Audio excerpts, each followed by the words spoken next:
Halo adik-adik, jumpa lagi dengan Miss Manda dalam pelajaran Bahasa Indonesia. Pada kesempatan kali ini, Miss Manda akan mengajarkan materi untuk kelas 7 yaitu teks cerita fantasi.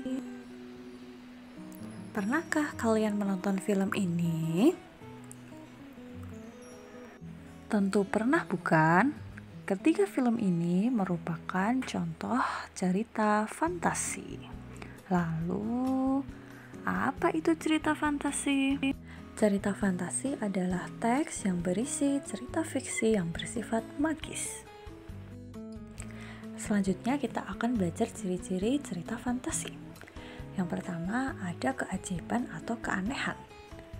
Nah, di sini yang dimaksud ada keajaiban atau keanehan adalah peristiwa yang terjadi tidak mungkin berada di dunia nyata. Selanjutnya adalah ide cerita. Ide cerita terbuka terhadap daya hayal penulis. Penggunaan bahasa yaitu menggunakan bahasa dengan emosi yang kuat, variatif, ekspresif, dan lugas. Selanjutnya adalah menggunakan berbagai latar. Latar cerita yang digunakan ada dua, yaitu latar cerita yang ada di kehidupan nyata dan latar cerita yang tidak ditemukan di kehidupan nyata. Selanjutnya, tokoh yang unik. Tokohnya unik dan biasanya memiliki kesaktian tertentu. Lalu, cerita ini bersifat fiksi, yaitu bersifat tidak nyata atau berupa hayalan. Selanjutnya, kita akan belajar jenis-jenis teks cerita fantasi. Berdasarkan latar cerita, ada masa lampau, sejaman, dan masa yang akan datang. Lalu, berdasarkan kesesuaian dengan kehidupan nyata, ada yang bersifat total dan juga irisan. Untuk selanjutnya, kita akan belajar unsur intrinsik cerita. Ada tema, tokoh, alur, amanat, latar, penokohan atau watak, dan juga sudut pandang.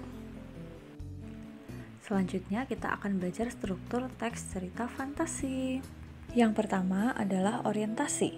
Bagian ini berisi pengenalan tokoh, latar, watak tokoh, dan juga konflik secara umum. Selanjutnya adalah bagian komplikasi. Bagian ini berisi awal munculnya masalah hingga puncak masalah.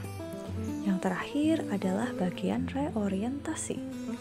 Bagian ini berisi tentang penyelesaian masalah atau akhir cerita.